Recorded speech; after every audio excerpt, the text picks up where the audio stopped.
Hello and good evening. The Central Board of Secondary Education has set up a committee to come up with the evaluation criteria within 10 days after scrapping Class 12 board exams. We'll get to the details on Newsnight tonight. I'm Gautam Roy. We'll also be talking to experts about how vaccine cooperation has got a big boost during the last 24 hours, with India and the US ramping up their collective efforts to ensure vaccine production gets a leg up and the US sharing its surplus vaccines.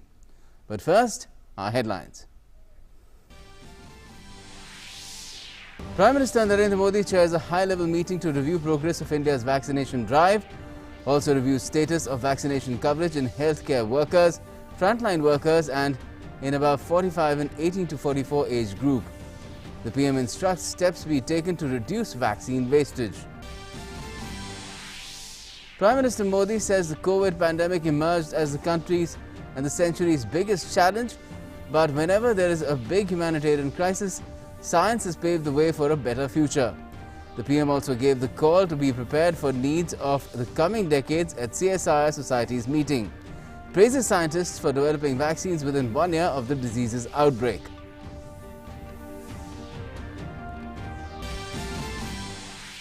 India ahead of developed countries like US, UK and Germany in terms of giving first COVID vaccine dose to citizens. Health Ministry says clinical trials of Covaxin and Zydus Cadila remain ongoing in the case of children. Data is being collated for assessment. Over 22.41 crore doses of vaccines administered to people so far. Second COVID-19 wave diminishes further. New infections down by 68% compared to the 7th of May peak of nearly 4 lakh fresh cases every day. Daily positivity rate also comes down to 6.38%, below 10% for the 11th successive day. The CBSE constitutes a high-level committee to come up with an alternative evaluation criteria after cancelling the Class 12 board exams.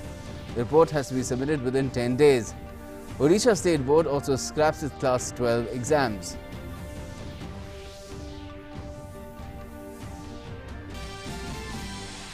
Union Environment Minister Prakash Javadekar gives call to make water conservation technology attuned to requirements and to stop misuse of the precious resource. The minister addresses a virtual curtain raiser event of TERI's annual conference, the World Sustainable Development Summit, scheduled to be held in February 2022.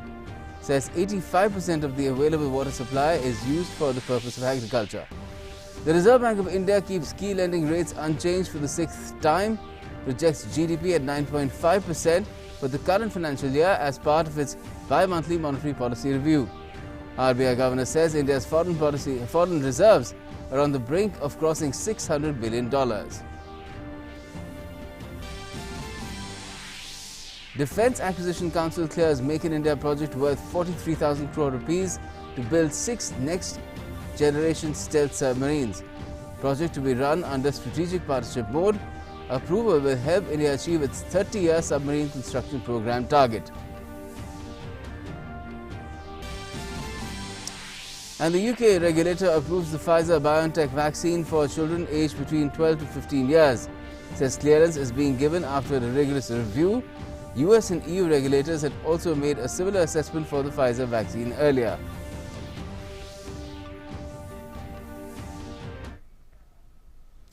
Now, Prime Minister Narendra Modi has chaired a high-level meeting to review the progress of India's vaccination drive. Officials gave a detailed presentation on various aspects of the vaccination drive. The PM was briefed about the current availability of vaccines and the roadmap for ramping it up. He was also apprised about the efforts undertaken to help various vaccine manufacturers ramp up production of vaccines. The Government of India is actively working with vaccine manufacturers and helping them in terms of facilitating more production units, financing and supply of raw materials. The PM reviewed the status of vaccination coverage in healthcare workers as well as frontline workers. He also took stock of the vaccination coverage in the above 45 as well as 18 to 44 age group. The PM also reviewed the status of vaccine wastage in various states. The PM instructed that vaccine wastage numbers are still on the higher side and steps need to be taken to bring them down. Officials also briefed the PM on various measures being taken on the tech front to make the process of vaccination more people-friendly. Officials briefed the PM on advanced visibility being provided to states on vaccine availability. They also apprised the PM that states have been asked to pass on this information to district level so that there is no inconvenience to people. Defence Minister, Home Minister, Finance Minister, Commerce and Industries Minister, INB Minister, Principal Secretary to PM, Cabinet Secretary, Health Secretary and other important officials participated in the meeting. Let me take you across to Arun Sharma, my colleague, to find out more about this big story where the PM has reviewed the status of vaccination in the country. Arun, what more can you tell us about how has the vaccination drive in the country and the preparedness for that in terms of production been assessed by the Prime Minister? Well, when we talk about this meeting, this high-level meeting, it was very much significant in the aspect that this meeting can be seen from the 3 points of view. Number one, the focus of this meeting was completely on the fact that how can vaccine manufacturing in our country can be increased. So that was, briefed to the Prime Minister as to, as of now, the 3 vaccine manufacturers in vaccines in our country, that is Covishield, Covaxin and Sputnik V. And the news that's just coming in that the Drug Controller General has also given permission to Serum Institute to produce or manufacture primarily the Sputnik V vaccine. So the focus as of now of the government is to vaccinate close to 1 crore people on daily basis. So that by the end of December, or by the end of this year, entire country can be vaccinated. Now we know this fact that capacities has to be increased. So Prime Minister Narendra Modi clearly highlighted this point that whatever raw materials, whatever manufacturing supplies or infrastructure help that the vaccine manufacturers require at this point in time, that should be provided to the vaccine manufacturers. That's number one. Number two, Prime Minister Narendra Modi clearly once again reiterated this fact that the vaccine wastage, that cannot be tolerated. And there are states whereby vaccine wastage is being witnessed. But there are, on the other side, there are other states as well that in which primarily the vaccine wastage is close to nil. That means there are almost negligible vaccine wastage. But in some states, the vaccine wastage is a cause of concern. So in that context, Prime Minister Narendra Modi highlighted and reiterated this fact that states should come forward and ensure that the vaccine wastage can be minimized. Last but not the least, the focus was on the fact that how can this CoWIN app whereby the vaccine registration process takes place, that should be made completely, user-friendly. And this vaccine hesitancy, which is prevailing in the district level or in the villages or tier 2, tier 3 town, that it should be ensured that there is no vaccine hesitancy going forward. So that can be ensured by various states and district officials that there is no vaccine hesitancy. And of course, the portal for registration should be made tech-friendly or user-friendly so that people can easily register and they can get vaccinated. So these are some of the 3 big highlights that were discussed as far as this high-level meeting is concerned. Right. Thanks a lot for joining, Arun, with those details on the high-level meeting that the PM had on the status of vaccination in the country and vaccine production as well, where the aspect of vaccine wastage was also something that the PM really dwelt a lot on, saying that wastage should just not be tolerated. Now, further on, Prime Minister Modi chaired the meeting of the CSIR Society today. The PM lauded the scientists for the scale and speed at which COVID vaccines were developed within a year to save humanity from the pandemic. He said organizations like CSIR led the way for a self-reliant India. From biotechnology to battery technologies, from agriculture to astronomy, from disaster management to defense technology, and from vaccines to virtual reality, there are a plethora of areas to achieve the goal of Atmanirbhar Bharat. Prime Minister Narendra Modi hailed the scientific community for developing and producing made-in-India COVID vaccines in a record time. Addressing a meeting of the CSIR Society, PM said that in the previous century, inventions were made in other countries and India had to wait for many years. But today, the scientists in our country are working at the same speed and at par with other countries. मानवता को इतनी बड़ी आपदा से उबारने के लिए 1 साल के भीतर वैक्सीन बनाकर लोगों को दे देने का ये इतना बड़ा काम इतिहास में पहली बार हुआ होगा शायद। हमारे वैज्ञानिकों ने 1 साल में he made in India corona vaccine बनाई और देशवासियों के लिए उपलब्ध करवा दी। PM Modi said that corona pandemic has emerged as the biggest challenge of this century, and whenever there was a big humanitarian crisis in the past, science paved the way for a better future. PM highlighted that today's India wants to be self-reliant and empowered in every sector. आज Bharat agriculture से astronomy तक, disaster management से defence technology तक, vaccine से लेकर के virtual reality तक, biotechnology से लेकर के बैटरी टेक्नोलॉजी तक, हर दिशा में आत्मनिर्भर और सशक्त बनना चाहता है।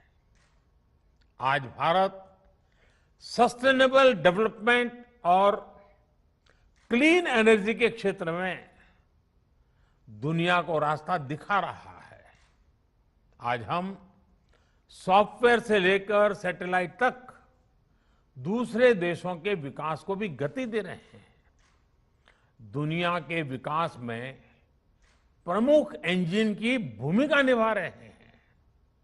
इसलिए हमारे लक्ष्य भी वर्तमान से 2 कदम आगे ही होने चाहिए।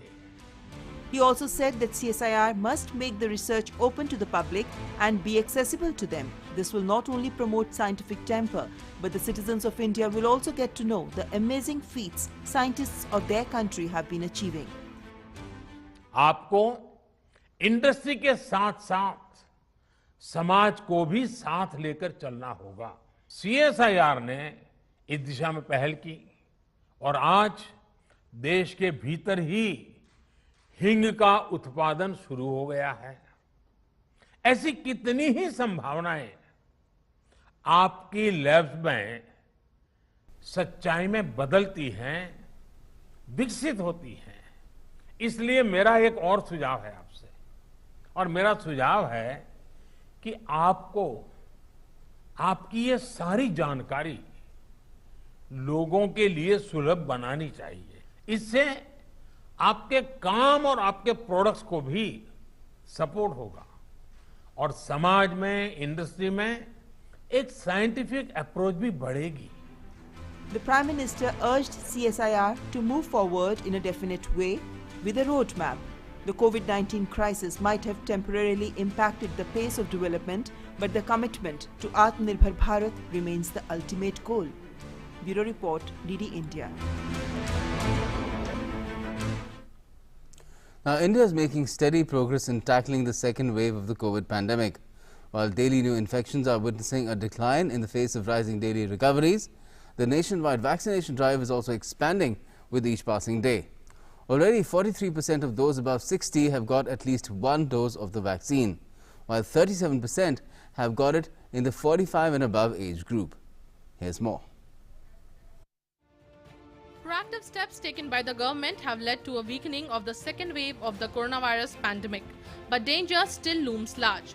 Large-scale vaccinations alongside testing, tracking, tracing and treating are a must to counter the challenge. As a result of the government's efforts, India is far ahead of countries like America, Britain and Germany when it comes to giving the first dose of vaccine. India 17.2 crore doses according to this data system. And US, which is leading the pack, is 16.9.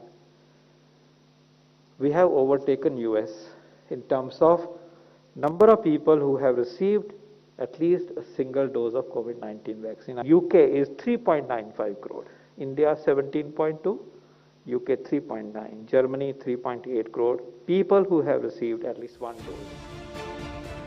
In India, 43% of people over 60 years of age have received their first dose of the vaccine. Similarly, 37% of people above 45 years of age have been given the first dose. The Union Health Ministry said that more vaccines will be available this month than last month. The aim is to vaccinate at least 50% of people over 60 years of age by the end of July. We have covered 43% of 60 plus population with at least one dose. तो ये 60 से ऊपर 43% covered हैं और 45 से ऊपर जाएं तो 37% कवर्ड है। मैं अपील करना चाहूँगा कि हमारे सीनियर सिटीजन्स का कवरेज में तेजी लाई जाए और कॉन्वर्सली सीनियर सिटीजन से अपील करूँगा कि प्लीज़ आप वैक्सीनेशन का अपटेक बढ़ाइए, इसको अपनाइए। Government of India has so far provided, both through the free of cost category and through direct state procurement category, more than 24 crore vaccine doses to states and union territories. After the total consumption, more than 1.93 crore COVID vaccine doses are still available with them. The Health Ministry has warned that any lowering of guard can lead to a third wave. अगर हम ये सारा व्यवहार एकदम से फिर उसी पे चले जाएंगे जो दिसंबर, जनवरी, फरवरी में था, मान लीजिए एकदम से चले जाएंगे तो वेव फिर दोबारा जल्दी आएगा वायरस और ऊंचाई तक जाएगा। इसको हम धीरे धीरे अपना बिहेवियर को एडजस्ट करेंगे, टाइट्रेट करेंगे, टाइट रोप वॉक करेंगे तो वेव छोटी भी होगी, शायद ना भी आए और आगे चलती जाएगी। Regarding vaccine trials on children, Health Ministry said that along with Covaxin, trials of Zydus Cadilla's vaccine are also on. Zydus Cadila is planning to start the trials of ZyCoV-D, its COVID-19 vaccine in children of 5 to 12 years of age group after covering adults and 12 to 18 years children under its ongoing clinical trials. Meanwhile, here's where India stands vis-a-vis the coronavirus pandemic. On a continued downward slope, India's active caseload further declined to 16,35,993, which is less than 2 lakh for 8 successive days. Active cases decreased by 77,420 in last 24 hours. 1.32 lakh daily new cases were reported in the last 24 hours, continuing the trend in decreasing daily new cases. More than 2.65 crore persons have recovered from COVID across the country so far. 2,07,071 patients recovered during the last 24 hours. There have been more daily recoveries than daily new cases for 22 consecutive days now. On a sustained upward slope, national recovery rate further increased to 93.08%. The daily positivity rate at 6.38% is less than 10% for 11 consecutive days. With Nitendra Singh, Bureau Report, DD India. And in news just coming in, we'll tell you what has happened. As Drug Controller General of India has granted preliminary permission to Serum Institute of India to manufacture Sputnik 5. This is part of the government's effort to ramp up vaccine capability in the country. The move comes a day after the government struck a deal with Hyderabad-based vaccine manufacturer Biological E to reserve 30 crore COVID-19 vaccine doses. An advance payment will be made to the pharma company by the union government of 1,500 crores as well. Let me go to my colleague Tapas Bhattacharya for more on this. Tapas, what can you tell us about this particular deal?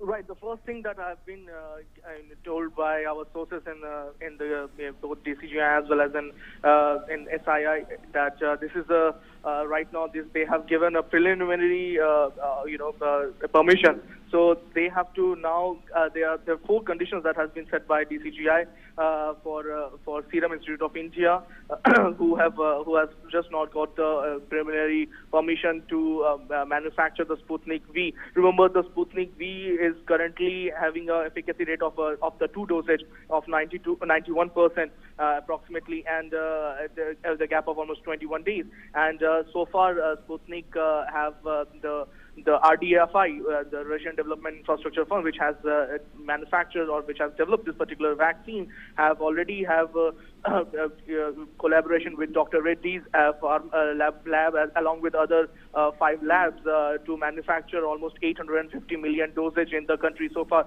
And Serum Institutes, getting the permission for preliminary, as of now for Serum Institute is a huge step because it will obviously augment the production capacity of Sputnik in the country. Though so far we have been told is that there are certain conditions that has been put forth by the Drug Control General of India, and they have to submit an agreement between the Serum Institute have to submit an agreement between Gamelia Research Institute of Meteorology and Microbiology and itself for the whole agreement that they have. And they have to submit it to the DCGI and along with the technology transfer with them. So there are other nitty-gritties also involved in it. But so far, for what we are getting is that the preliminary agreement has preliminary permission has been given to Serum Institute to manufacture the Sputnik V, Sputnik 5 in the country. So that is a huge. It will mean that ultimately, if all goes well, Serum Institute will be manufacturing not 1, not 2, but 3 vaccines. Let's see how things go. Right now, of course, the emphasis is on producing as many vaccines as possible in the country. Thanks a lot for the moment, Tapas Bhattacharya. Now, India and US are ready to write a new chapter in cooperation against the COVID pandemic. The US will not only share its surplus vaccine stock with India, but will share as many as 80 million doses with several countries across the world by the end of June. It has come out with details of how the first tranche of 25 million doses will be shared on Thursday, after Vice President Kamala Harris had phone conversations with world leaders concerned, including Prime Minister Narendra Modi. Additionally, the US has also lifted restrictions on export of raw materials and equipment needed by global vaccine manufacturers like the Serum Institute of India to give a fillip to the Quad initiative of tackling the pandemic. Ending the pandemic means ending it everywhere.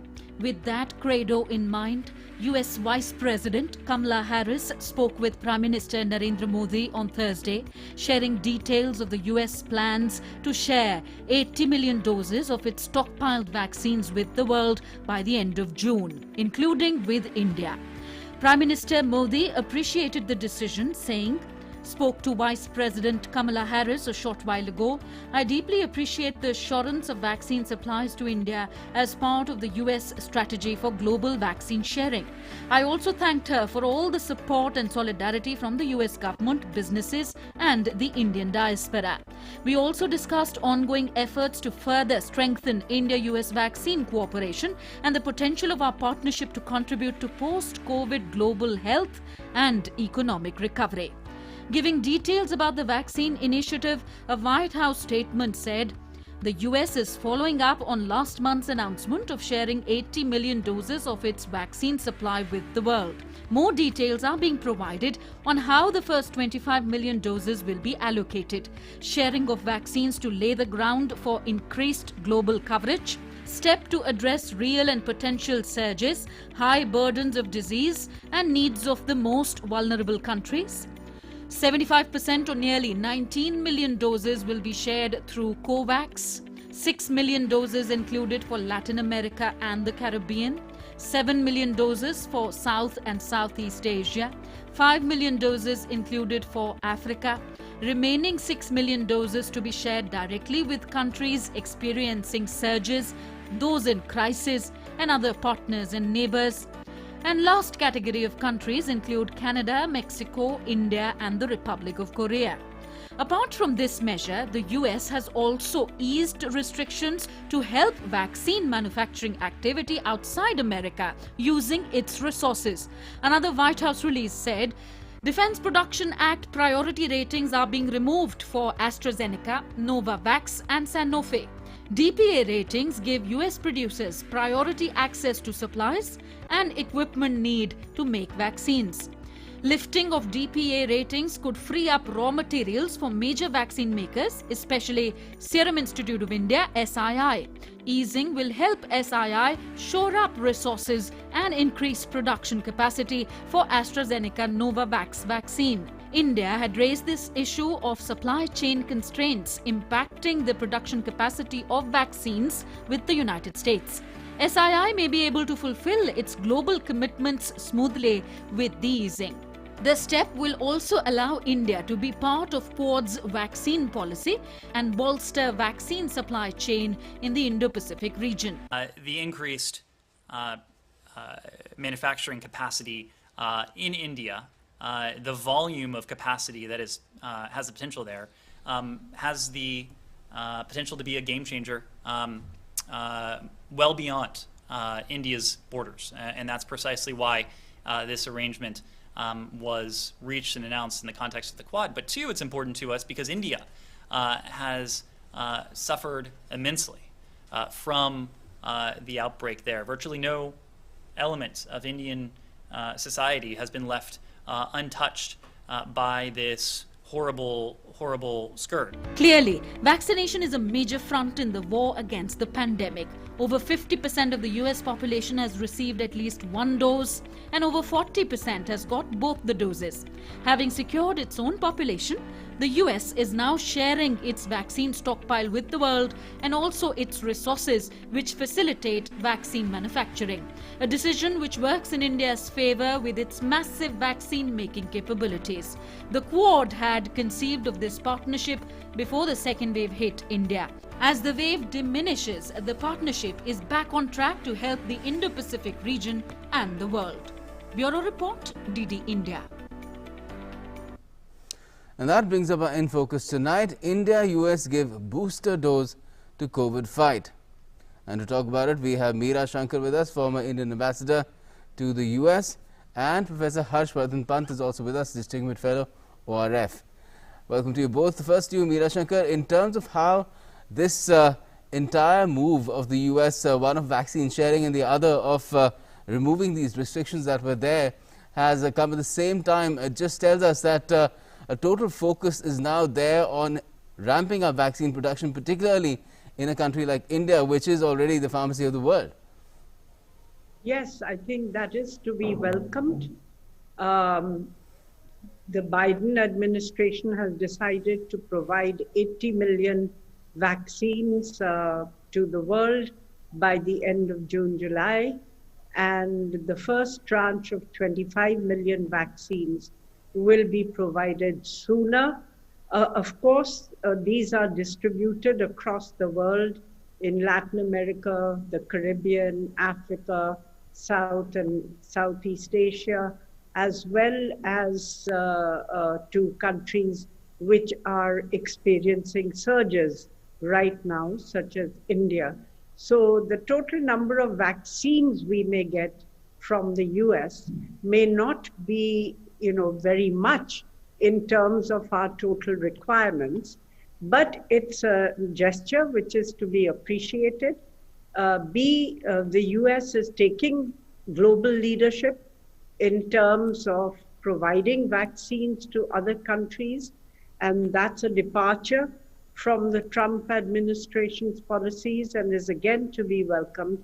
And the third thing, I think, which is perhaps the most important, is that the US has removed the priority, the Defense Production Act priority to AstraZeneca, Novavax, and Sanofi, Yes. 3 pharmaceutical manufacturers of vaccines. So that eases up the constraints that were being felt in India by the Serum Institute because of shortage of critical raw materials for production of vaccines, which means that the production of vaccines in India for Indian requirements and for the world can be ramped up significantly. So I think that's a very important step and to be welcomed. Okay. Now, Harsh Pant, clearly the foremost consideration here is to address the need for vaccines in India, which has witnessed the surge, and that is also there in other countries as well. And similarly, the Defense Production Act priority rating that has been relaxed now, that too will serve that purpose of making more and more vaccines available for India. But ultimately, there is a larger goal there as well. Yes, I think this is a bilateral engagement between India and the US, which is not only about the bilateral dimension of this relationship, but also the larger issue of how do you best fight this scourge of COVID-19. And given the role that India plays in the global pharmaceutical supply chains, I think it's imperative and it's important for America, and as we are witnessing now, they've finally also taken some very concrete steps in the direction to mobilize resources so that India can also start producing, not only for its requirements, but also for the wider world. And then I think that sentiment that was carried on in the, during the Quad discussions earlier, that sentiment can be revamped and can be also mapped out much more significantly and strategically now that India itself gradually seems to be coming out of the second wave. So I think the challenge here for both India and the US for the last few weeks has been, how do you ensure that not only India fights this menace, but also India is able to bring its pharmaceutical industry back on track for regional and global requirements. And I think the attempts and all the steps being taken today, including the DPA, removal of DPA and restrictions, point in that direction. That's the sentiment. The sentiment is about not simply building upon the bilateral engagement, building on helping India fight this challenge, building US-India relations, but also what the two nations can do in fighting a global problem at a time when some other countries, particularly China, is moving fast in negotiating vaccine agreements with various countries on all kinds of terms. So unless I think countries like America step up to the plate, it might become a very lopsided battle. So I think they have realized that, and in the spirit of larger camaraderie with India, both countries are working more closely than ever in trying to figure out a response so that India can also come back on track, and Indian pharmaceutical industry also can once again go back to doing what it was doing before the second wave hit India in terms of expanding and helping other nations. So I think that's the sentiment behind this, behind what seems to be happening at the moment. A lot of people would have said that this Meera Shankar, this decision was a no-brainer, and that it was long pending because here the humanitarian concern as well as the geopolitical concern or the need, where Harsh has mentioned China also comes in. They come together very nicely. Yes, because this is something where the field should not be left to China, which seeks to use this as a means of, increasing its influence and its power profile in the area. So I think it's an area where the US and India need to work together to see how we can implement what the Quad had decided, that Japan will finance, there'll be Japanese finance, American technology, and Indian production to supply Southeast Asia. Right. And Harsh, as far as the objective of intellectual property waiving that is concerned, the US, the statement from the White House mentioned that the US is backing it completely, an initiative that was taken by India, and that is another thing that India and US have been working on together, and it will be interesting to see if there is progress made on that front as well now that vaccination has been put to the fore in a strategy. It's a strategy, really, global strategy to combat COVID-19. Yes, I think it's a multi-pronged approach, and it's certainly the idea that America would be supporting India and South Africa's case when it comes to TRIPS waivers at the WTO. It's a very important symbolic move. We can deride the fact, some people have argued that, well, it doesn't do anything operationally because there are still challenges, and they are there. The challenges are there. Big Pharma is against it. Certain blocks like European Union is yet to make up its mind. But I think that the symbolic power of America and India coming together on this very important multilateral issue is also very important, that you have now an approach on fighting this scourge. You have an approach on fighting the challenge of COVID-19 being brought in from multiple dimensions. That again, it is, as I was saying in my initial remarks, this is a bilateral issue, this is a regional issue, and also it has become a multilateral issue now. On multilateralism, India and the US always often have been on different sides of the equation. Now today we find that the two nations are increasingly willing to look at this challenge through the multiple lens, in ways that are quite extraordinarily convergent. And I think that's very important, because unless the larger issue is resolved at a multilateral level, the question will be that individual nations won't have the kind of capacities that are needed. And at the end of the day, the fundamental approach to this challenge is that unless everyone is vaccinated, no one is safe. Yeah. So how do you ensure that there is equity, that there is equal distribution across the world, that there is fairness in terms of vaccine distribution into various parts of the world, and that America can do only so much. We know the numbers. They have said 80 million vaccines will be distributed, 25 million now, and then they will talk about the rest later on. But these are still, if you look at the global requirements, these are small numbers. So both things have to happen. Countries like India, which are the nodal sort of agents in the global pharmaceutical supply chains, they need to start producing more. Also, multilaterally, all the countries, major powers will have to converge on this idea that something will have to be done about the equity issue. That unless you have the poorest of the poor countries getting this vaccine, getting this technology, making it, getting these vaccinations on a mass scale, we will never be able to see the end of this challenge. Certainly, so and the WHO has also been stressing on this for a long time. and it must be glad to see action taking place. Now, another issue which has been finding some sort of a multilateral commonality now, and a lot of voices being raised about it, is to how to get to the bottom of where all this began, the origins of this particular pandemic. Now, Meera Shankar, do you feel that international cooperation between countries like the US can lead us to answers on that front as well? Well, I would hope so, because new information has come to light, which raises doubts about the earlier conclusion regarding the origin of the COVID virus, that it probably jumped from bats to some other animal species and then to human beings.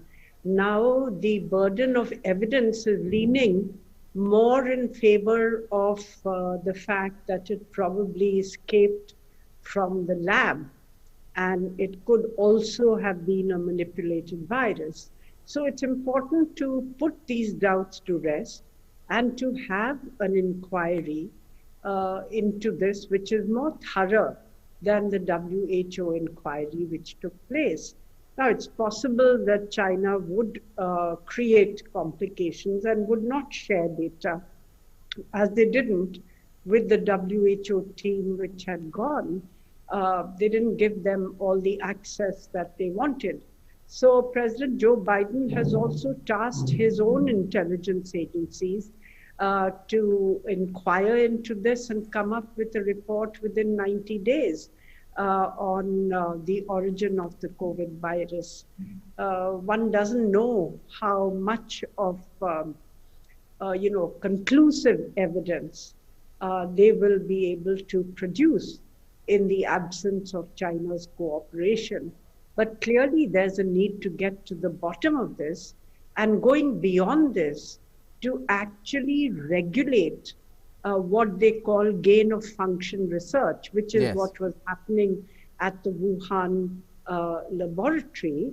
There is a need for an international regulatory framework to ban certain types of research and to have greater oversight for certain types of research, because you have a protocol which has prohibited the production, storage, and use of chemical weapons, and all countries have complied, and some were still, I don't know, in the process of complying. Yes, and all that will only happen once we see some progress taking place as far as this probe is concerned, and that is also very, very important piece of the puzzle that the COVID-19 pandemic is still for all of us. Thanks a lot for joining us this evening to talk about it, Meera Shankar as well as Harsh V. Pant. And let's move on now. Well, the WHO, that is the World Health Organization, has said wealthy countries need to give more COVID-19 vaccines to cover a 200 million dose gap caused by supply disruptions and manufacturing delays. The world body warned of a two-track recovery while urging wealthy countries to donate surplus doses of vaccines to poorer countries instead of giving them to less vulnerable groups. Can we achieve it? Not yet. We are not on track yet. We don't have enough confirmed doses from enough countries early enough to get the world on track to get out of this, with the speed with which it should be, and to save lives, right? We keep talking about the economic win. This is about saving lives. We had a great start yesterday with the US announcing it's going to contribute up to 80 million doses, and it gave the first 25 million doses that it would be donating, 75% of that through COVAX yesterday. That's an important start. We need many other countries to be joining, and importantly for the US, right, crucially, is they said these doses are going to come in June. Meanwhile, Britain's drugs regulator has approved Pfizer-BioNTech vaccine for adolescents aged 12 to 15, following similar clearances in the US and the EU. The regulator has said that it would now be up to the country's Joint Committee on Vaccination and Immunization to decide whether to go ahead and inoculate this age group as part of Britain's vaccination rollout plan. Children aged 12 to 15 are already receiving the Pfizer shot in the US, while France and Germany are planning to start offering it to that age group this month. Russian President Vladimir Putin has ordered authorities to prepare the ground for foreign citizens to get vaccinated against COVID-19 in Russia for a fee. Putin made the comments at Russia's annual economic conference at St. Petersburg. Russia has approved 4 vaccines for domestic use, of which the most widely used is Sputnik 5. It is administered in 2 doses with a gap of 21 days between each shot. US's pharmaceutical giant Regeneron has said that US health regulator has given emergency use authorization for its cocktail of 2 antibodies to treat COVID-19. Regeneron has lowered the dose to 1200 mg and also developed the cocktail as a preventive medicine, which has reported positive data from its clinical studies.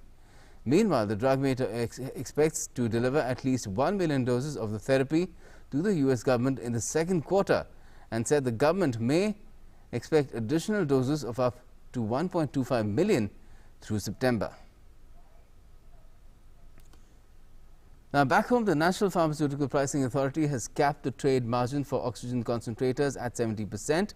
This order will remain valid till the 30th of November. Authorities at the centre and state levels are taking multiple steps to curb the COVID second wave. And in the meantime, the CBSE has set up a committee to give its evaluation criteria for declaring Class 12 results after cancellation of the board exams in 10 days. CBSE has set up a committee to decide criteria to declare the results of Class 12 cancelled exams. Exams were cancelled considering safety and interest of students amid COVID. Committee will submit its report within 10 days from the date of issue of the orders. This committee, comprising Joint Secretary of Ministry of Education, representatives of UGC Chairman, NCERT Director, schools, is expected to come up with criteria that will benefit the students of the cancelled board exams. CBSE Controller of Examination Dr. Sanyam Bharadwaj, Director Academics Dr. Joseph Emmanuel and Director IT Dr. Antariksh Johri are also members of the committee. Odisha government on Friday announced cancellation of Class 12 board exams conducted by Council of Higher Secondary Education. Chief Minister Naveen Patnaik ordered cancellation of the exams this year, keeping in view the pandemic situation. Life is more important than exams, said Naveen Patnaik. National Pharmaceutical Pricing Authority has capped the trade margin for oxygen concentrators at 70%. The order will be applicable up to November 30th this year, subject to review. The ministry said trade margin rationalization approach has been taken, keeping in mind the need for oxygen due to the pandemic, invoking extraordinary powers under Para 19 of the DPCO 2013. Now, for the 6th time in a row, the RBI's Monetary Policy Review Committee kept key lending rates unchanged to continue with its accommodative stance as long as necessary to support growth and keep inflation within the target. The central bank has also projected real GDP growth of 9.5% for this financial year, which is lower compared to the earlier estimate of 10.5%. Amid risks to inflation arising from persistence of the second wave of COVID-19 and the consequent restrictions on activity on a virtually pan-India basis, Reserve Bank of India Monetary Policy Committee has kept repo rate unchanged at 4%. Announcing the monetary policy for financial year 2021-22, RBI Governor Shaktikant Das said that economy of the country is projected to grow at 9.5%. Real GDP growth is now projected at 9.5% in 2021-22, consisting of 18.5% in first quarter, 7.9% in second quarter, 7.2% in the third quarter, and 6.6% in the fourth quarter of 2021-22. This is the 6th time in a row that the Apex Bank has kept key rates unchanged. Policy repo rate will remain at 4% and reverse repo rate at 3.35%. Shaktikant Das said that growth impulses of the country are still alive and RBI's measures are expected to reclaim the growth trajectory. RBI Governor informed that the country is at a striking distance of reaching $600 billion of forex reserves. RBI Governor announced that consumer price index inflation is projected at 5.1% in the financial year 2021-22. CPI inflation consists of 5.2% in the first quarter, 5.4% in second quarter, 4.7% in third quarter, and 5.3% in the fourth quarter of 2021-22, with risks broadly balanced. Industry sector in India has welcomed RBI Monetary Policy Committee's decision of keeping the repo rate and reverse repo rate unchanged. The PhD Chamber of Commerce and Industry welcomes today's announcements by the Monetary Policy Committee of Reserve Bank of India, indicating an accommodative stance. We are also encouraged by the projection of 9.5% GDP growth and the consumer price index inflation being restricted to 5.1% for the financial year 21-22. RBI announced that Rs 15,000 crore liquidity support would be given to contact-intensive sectors like hotels, restaurants, tourism and others. It will provide much-needed financial assistance to these sectors. Bureau Report, DD India. And Prime Minister Modi will participate in the World Environment Day event on the 5th of June 2021 at 11 a.m. via video conferencing. The event is being jointly organized by the Ministry of Petroleum and Natural Gas and the Ministry of Environment, Forests and Climate Change. The theme for this year's event is Promotion of Biofuels for Better Environment. The PM will release the report of the Expert Committee on Roadmap for Ethanol Blending in India 2020-2025. To commemorate World Environment Day, the Government of India is releasing E20 notification directing oil companies to sell ethanol blended petrol with percentage of ethanol up to 20% from the 1st of April 2023 and BIS specifications for higher ethanol blends E12 and E15. These efforts will facilitate setting up of additional ethanol distillation capabilities and will provide timelines for making blended fuel available across the country. This will also help increase consumption of ethanol in the ethanol producing states and the adjoining regions before the year 2025.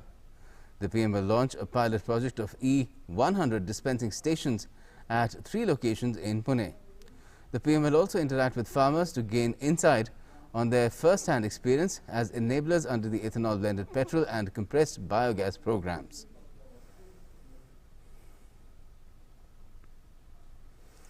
And the PM on Friday called Mauritius Prime Minister Pravin Jugnauth to convey heartfelt condolences on the sad demise of Sir Anirudh Jugnauth. The PM in a tweet said that Sir Anirudh Jugnauth will be remembered as one of the tallest leaders of the Indian Ocean region and a principal architect of India's special friendship with Mauritius.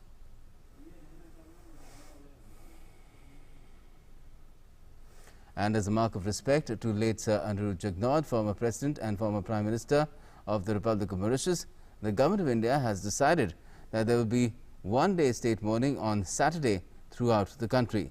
The national flag will be flown at half-mast throughout India on all buildings where the national flag is flown regularly, and there will be no official entertainment on this day.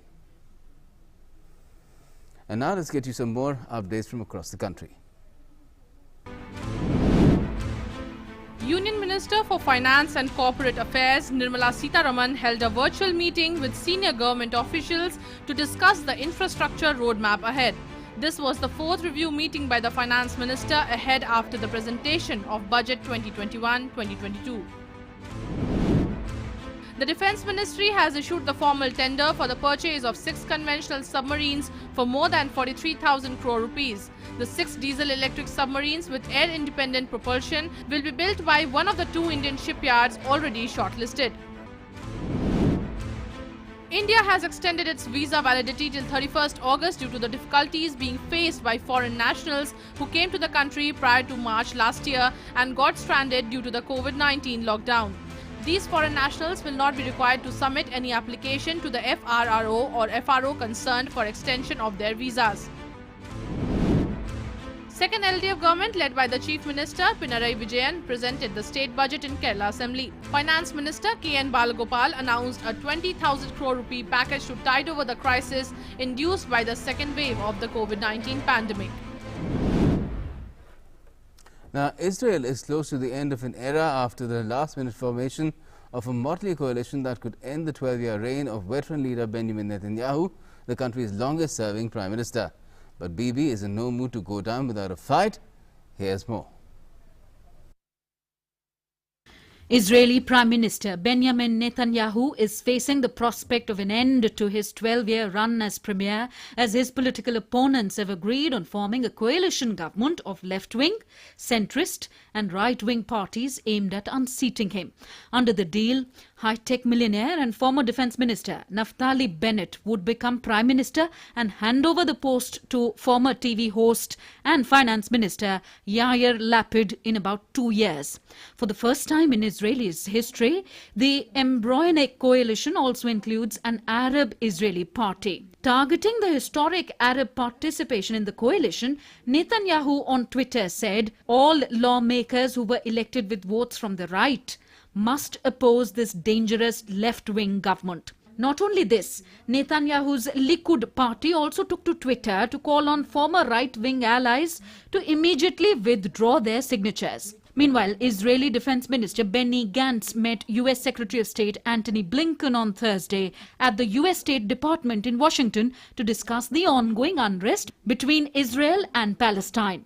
Tensions still remain high in the region despite a ceasefire that took effect on May 21st, mediated by Egypt, between Israel and the Palestinian militant group Hamas in Gaza. The White House on Thursday also came forward to say that Israel will remain an important strategic partner for the US even if Israeli Prime Minister Benjamin Netanyahu was replaced.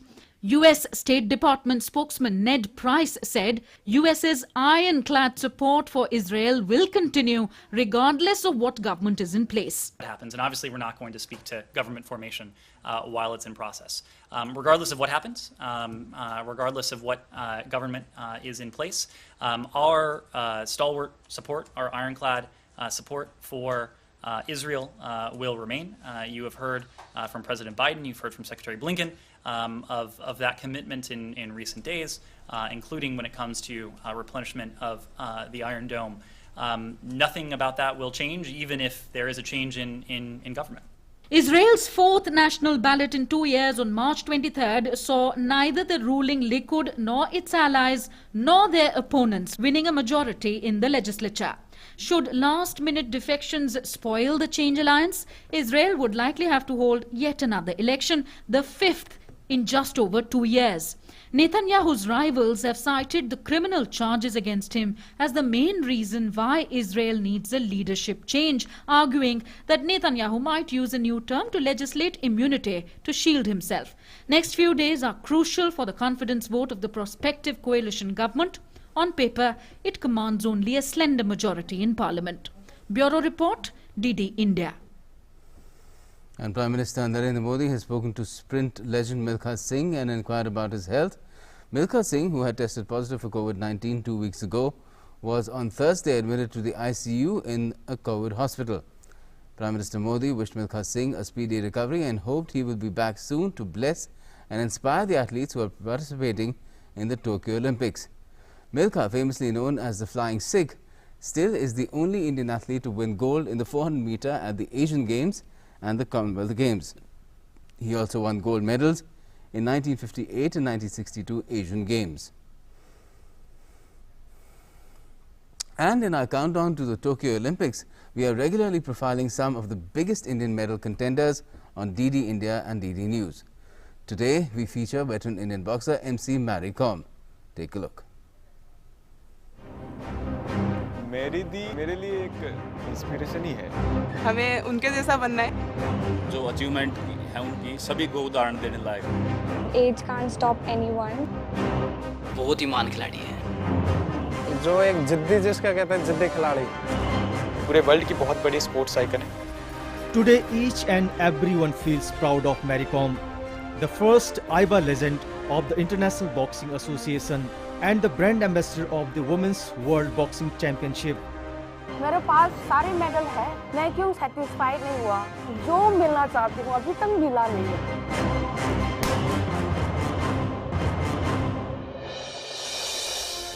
Many kids draw inspiration from her biography and the film and documentary made on her life, and learned boxing tricks and techniques at her academy. Her legendary boxing career began in 2001 by winning the national gold. After this, Mary Kom's presence in the ring became synonymous with the term victory.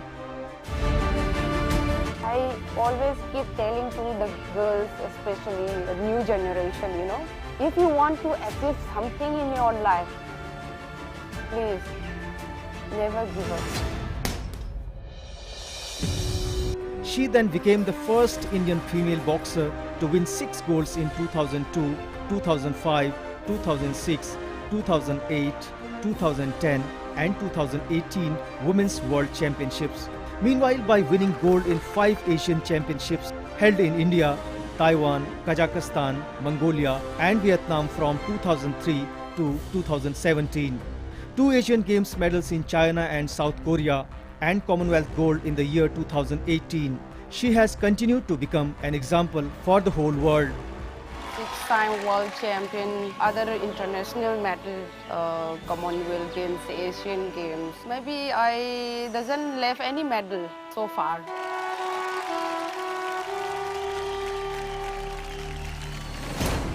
Mary Kom gave her career best in 2012 London Olympics, but for some reason she missed the gold and had to be content with the bronze medal. Women boxing को Olympic में include हुआ first time 2012 वाला London. Higher category में खेल के bronze मिला, बहुत mind रखती हूँ. I have still not getting in my hand the Olympic gold. That gives me to drive, train hard, train every day. Don't miss any single training day. Honored with 2 honorary doctorates, Rajiv Gandhi Khel Ratna Award and Padma Vibhushan Award, MC Mary Kom is still engaged in her training with great dedication like any new player. And with her performance in the Asian Olympic qualifiers, she has ensured her participation for the Tokyo Olympics.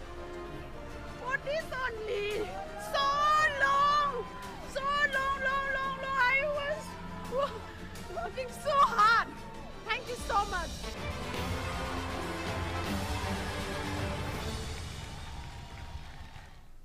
It's another big medal hope for India, MC Mary Kom. That's all we have for the moment in this edition of Newsnight Tonight.